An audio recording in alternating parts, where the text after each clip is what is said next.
হযরত আব্দুল্লাহ ইবনে মুবারক ইমাম বুখারী রাহমাতুল্লাহির উস্তাদ ছিলেন, ইমাম আবু হানিফার ছাত্র ছিলেন, তৎকালে মুসলমানদের মধ্যে সবচেয়ে বড় ধনী ছিলেন। প্রত্যেক বছর নিজের টাকা দিয়ে 1000 গরীব দুঃখী আলেম ওলামাদেরকে হজ করাইতেন। হজ শেষ হয়ে যেত, হাজিদেরকে জমা করে কিছু ওয়াজ নসিহত করতেন। এরপরে হাজিদেরকে বলতেন, পাশে মক্কার উকাস বাজার আছে, লাইন ধরিয়ে উকাস বাজারে ঢুকিয়ে পড়ো, প্রত্যেকে নিজের আত্মীয় স্বজনদের জন্য মাথায় বহন করতে পারো এই পরিমাণ হাদিয়া নিয়ে আসো। দোকানদারদেরকে বলিয়ে দিতেন, আমার কাফিলার হাজিরা যে বাজার তোমাদের থেকে নিবে, কোনো টাকা নিবে না। হযরত আব্দুল্লাহ ইবনে মুবারক বলেন, একবার হজ শেষ হয়ে গেল, আমরা ইরাকে ফেরত যাব। ফজরের নামাজ পড়িয়ে কাবা শরীফের এক পাশে আমি টেক লাগাই বসা ছিলাম। একটু নিদ্রাচ্ছন্ন অবস্থা ছিল, ঘুম ঘুম ভাব ছিল।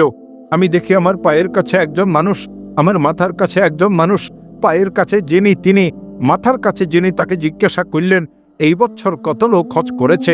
মাথার কাছে যিনি তিনি বললেন, এই বছর 6 লক্ষ লোক হজ করেছে। পায়ের কাছে যিনি তিনি জিজ্ঞাসা করলেন, কয়জন লোকের হজ কবুল হয়েছে? মাথার কাছে যিনি তিনি বললেন, একজন লোকের হজও কবুল হয় নাই। পায়ের কাছে যিনি তিনি বললেন, লোকেরা এত কষ্ট করে হজ করেছে, টাকা পয়সা খরচ করেছে, তাদের হজ কবুল হয় নাই, তাদের কি উপায় হবে? মাথার কাছে যিনি উত্তর দিলেন, সিরিয়াতে একজন লোক আছে, হজের নিয়ত করেছিলেন, কোনো কারণে হজে আসতে পারেন নাই। মওলা তার নিয়তকে এত পছন্দ করেছেন, তার নিয়তের সাদকাতে 6 লক্ষ হাজি সকলকে মাফ করিয়ে সকলের হজকে কবুল করে নিয়েছেন।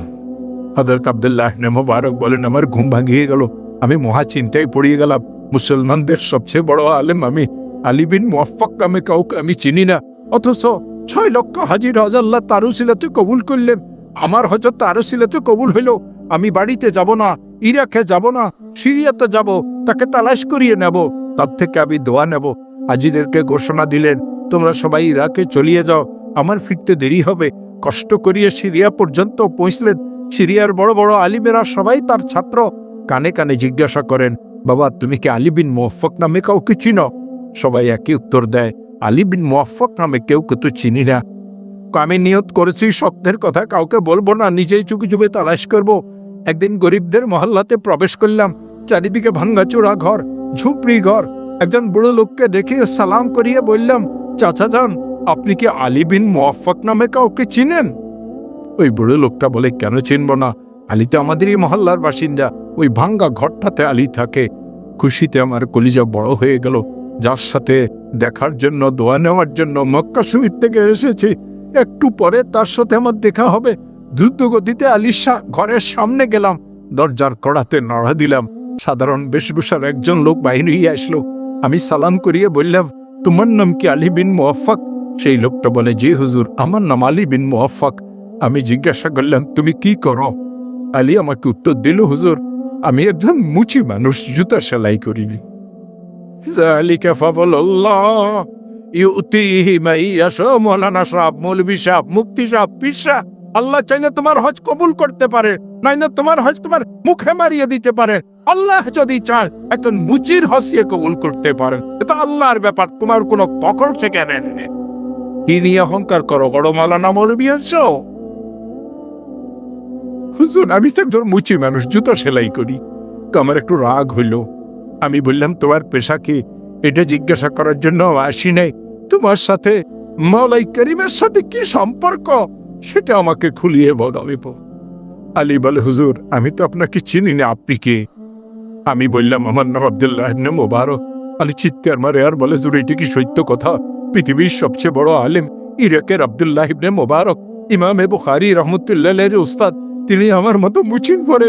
বলে, হ্যাঁ আলী, আমি তোমার কাছে দোয়া নেওয়ার জন্য আসছি। আল্লাহ, পৃথিবীর সবচেয়ে বড় আলেম হয়ে যদি মুচির কাছে দোয়ার জন্য যাইতে পারে, তা আমি আপনি কেন যাইতে পারি না? আমি বললাম, আলী, তোমার জীবনের কোনো শিক্ষণীয় ঘটনা যদি থাকে, সেই ঘটনা শোনার জন্য আমি তোমার কাছে এসেছি। আলী বলে, হুজুর বসেন, আমার জীবনের ছোট্ট একটা শিক্ষণীয় ঘটনা আছে, আমি আপনাকে শোনাবো। হাজিরা যখন ইহরাম করে, হাজিদের জবান দিয়ে তালবিয়া চালু হয়, লব্বাইক আল্লাহুম্মা লব্বাইক, লব্বাইক লা শারীকা লাক লব্বাইক, ইন্নাল হামদা ওয়ান নি'মাতা লাকা ওয়াল মুলক লা শারীকা লাক। ভাগ্যবান হাজিরা যখন তালবিয়া বলে, আসমান থেকে আরশে আজিম থেকে আল্লাহ হাজির সাথে কথা বলা শুরু করে। হাজি জমিনে বলে লাব্বাইক, আল্লাহ বলেন লাব্বাইক ওয়া সাদাইক। হাজি আমি হাজির আছি তোর জন্য, আমি তো তোকে মাফ করে দেব, আমি তো তোকে জান্নাতি বানিয়ে দেব। তোর আশাটা আমার জন্য মুবারক, তোর আশা আমার খুব পছন্দের, আমি তো তোর অপেক্ষায় আছি, তুই আমার বাড়িতে আসবি, তুই আমার রসুলের রওজায়ে মুবারকে জিয়ারত করবি। লাব্বাইক ওয়া সাদাইক, লাব্বাইক ওয়া সাদাইক। আবার কিছু কপাল পোড়া আছে, দুর্ভাগ্যবান আছে, তারা এই জমিনে বলে লাব্বাইক, আল্লাহ তাআলা আসমান থেকে উত্তর দেন লা লাব্বাইকা লাকা ওয়ালা সাদাইক, লা লাব্বাইকা লাকা ওয়ালা সাদাইক। তো লাব্বাইক হলো আমার কাছে পছন্দের না, আমি তোর অপেক্ষায় নাই, আমি তো তোকে মাফও করব না, আমি তো তোকে জান্নাতিও বানাবো না, তোর আশাটা আমার কাছে অপছন্দের। হুজুর হাজিয়া কদ্দেল বিয়া পড়ে আমার কলিজাতে মোচড় দেয়, আমারও মনে চায় আমিও এহরাম করব, আমিও তালবিয়া পড়ব, আমিও কাবা শরীফের পানে যাব, কিন্তু যাব কিভাবে? আমি তো গরিব মানুষ, মুচি মানুষ। দিনের বেলাতে আমি জুতা সেলাই করিয়ে পরিবার পরিজনের ভরণ পোষণ করি, নিয়ত করলাম এখন থেকে সারা রাত্র আমি জাগ্রত থাকব, প্রতিকেরা কিছু জুতা মুতা সেলাই করবে, সেই পয়সাকে আলাদা করিয়ে রাখবো, হজের জন্য পয়সা জমা করব।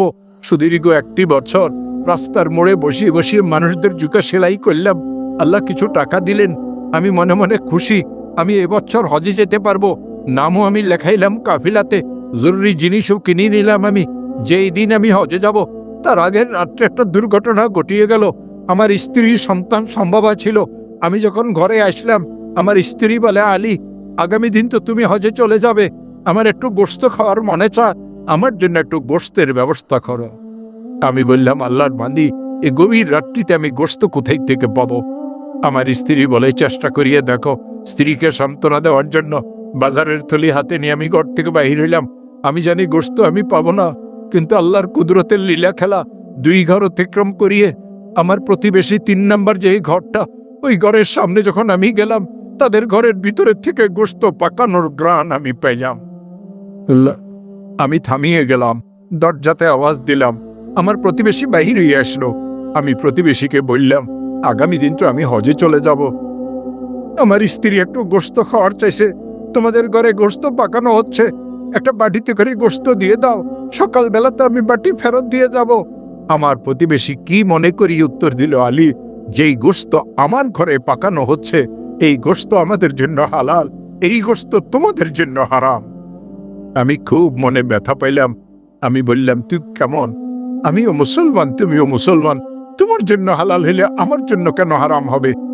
বলে, এটা তো আমার আর আমার মাওলার মাঝের এক ভেদের কথা, গোপন কথা, আমি এই গোপন কথা তোমাকে বলতে পারবো না। আমি আমার প্রতিবেশীর হাতকে শক্ত করিয়ে ধরলাম আর বললাম, কসম দিয়ে বললাম, তাড়াতাড়ি আমাকে ওই কথা বলো, যদি না বলো আমি তোমার হাত ছাড়বো না।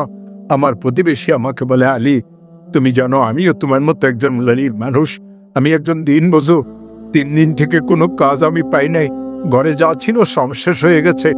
আজকে সকালে যখন আমি ঘর থেকে বেরোচ্ছিলাম, কয়েকটা বাচ্চা আমার ছোট ছোট, সবগুলি বেহুশ অবস্থাতে ছিল ক্ষুধার কারণে। আমি ভালো করে বুঝতেছিলাম, আর সন্ধ্যা পর্যন্ত যদি বাচ্চাদের মুখে কোনো খাবার দেওয়া না হয়, সন্ধ্যা পর্যন্ত আমার ঘর থেকে কয়েকটা লাশ একসাথে বের হবে।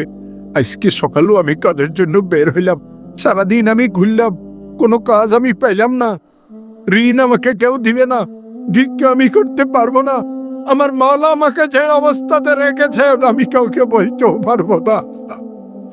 আমি আমার ঘরের দিকে আশঙ্কাতে ফিরতেছিলাম যে বাচ্চাদেরকে গিয়ে মুর্দার অবস্থাতে পাবো। শহরের ময়লা আবর্জনার কাজ দিয়ে যাচ্ছিলাম, একটা মরা গাধা পড়েছিল, গাধার সামান্য গোশত কেটে এনেছি বাচ্চাদেরকে বাঁচানোর জন্য, সেটা সিদ্ধ করা হচ্ছে। তুমি তো জানো গাধার গোশত ইসলাম ধর্মে হারাম।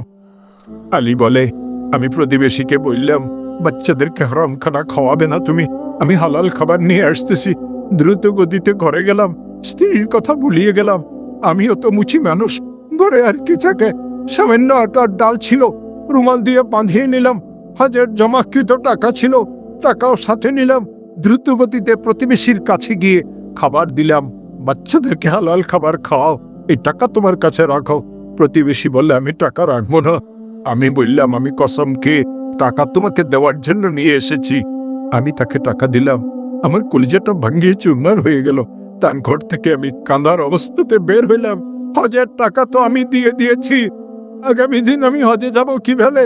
আমি পালাই গেলাম, আমি লুকাই গেলাম, হাজিরা যেন আমাকে না দেখে।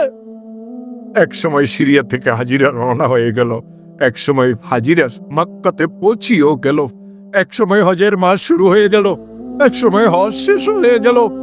মক্কাতুল মুকাররমা থেকে হাজিদের প্রথম যে কাফেলা আসলো, ওই কাফেলার এক হাজি আমার ঘরে দেখা করতে আসে আর বলে, আনি তাওয়াফে কদুমের সময় কাবা শরীফের পাশে তোমাকে এক নজর দেখেছি না। আল্লাহ প্রশ্ন, কাদের সাথে হজ করেছ?